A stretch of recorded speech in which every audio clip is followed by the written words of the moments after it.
সঞ্চিতার রান্নাঘরে সকলকে জানাই স্বাগত। আজকে আমি আপনাদের সাথে শেয়ার করতে চলেছি গরমের অতি জনপ্রিয় একটি শরবত, লস্যি। তো দেখে নেওয়া যাক কীভাবে আজকে আমি বানাই লস্যিটি। প্রথমে একটি খালি পাত্র নিন, তার মধ্যে পরিমাণ মতো টক দই দিন। চিনিটি আমি এখানে 1 চামচ ব্যবহার করছি, আপনারা আপনাদের স্বাদ মতো ব্যবহার করতে পারেন। চিনিটা দেওয়ার পর আমি দইয়ের মধ্যে চিনিটা ভালো করে মিশিয়ে নেব কিছুক্ষণ। যখন দেখব দইটা একটুখানি পাতলা হয়ে এসছে, ততক্ষণ পর্যন্ত কিন্তু আমাদেরকে চিনিটাকে ভালো করে মিশিয়ে নিতে হবে। এরপর আমরা টক দইটা ঠিকঠাক করার জন্য দিচ্ছি বরফ। এটাতে কিন্তু ঠান্ডাটাও হবে এবং বরফটা মিশতে খুব তাড়াতাড়ি সুবিধেও হবে। এবার বরফটা দেওয়ার পর ভালো করে এটাকে মিশিয়ে নেব কিছুক্ষণ।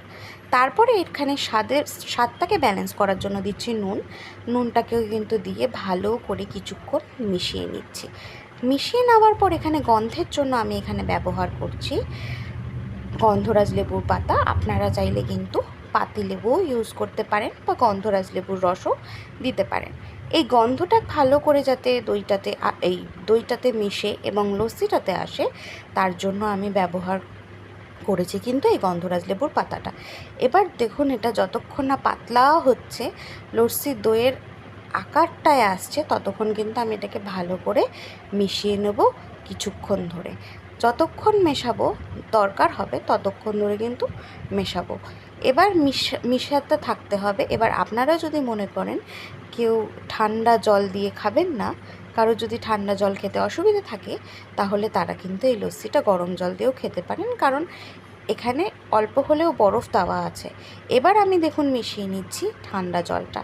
পরিমাণ মতো ঠান্ডা জলটা এবার আমি লস্যির মধ্যে দিয়ে দিচ্ছি, দইটার মধ্যে দিয়ে দিচ্ছি লস্যিটা করার জন্য। এবার জলটাকে দইটার মধ্যে ভালো করে মিশিয়ে নেব। আর এটা খেয়াল করব যেন দইয়ের কোনো চাকা ভাব না থাকে। এর জন্যই দইটাকে কিন্তু প্রথম থেকে ভালো করে ফেটিয়ে নিতে হবে আপনাদেরও। দইতে যদি চাকা ভাব থাকে তাহলে কিন্তু লস্যিটা ভালো হবে না। ততক্ষণ আমরা ওর জন্যই ফেটিয়ে নিয়েছি। এবার ভালো করে জলটাকে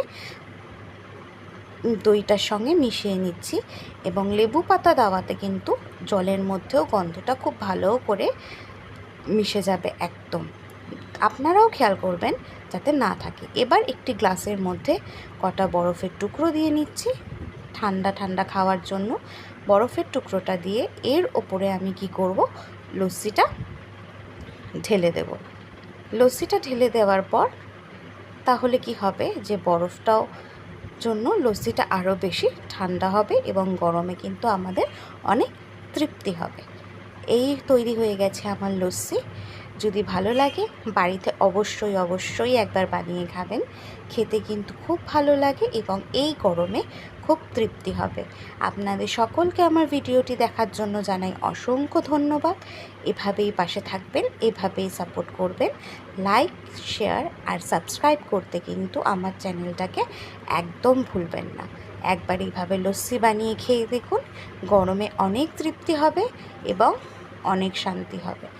আমার ভিডিওটা দেখার জন্য আবারও জানাই আরেকবার ধন্যবাদ।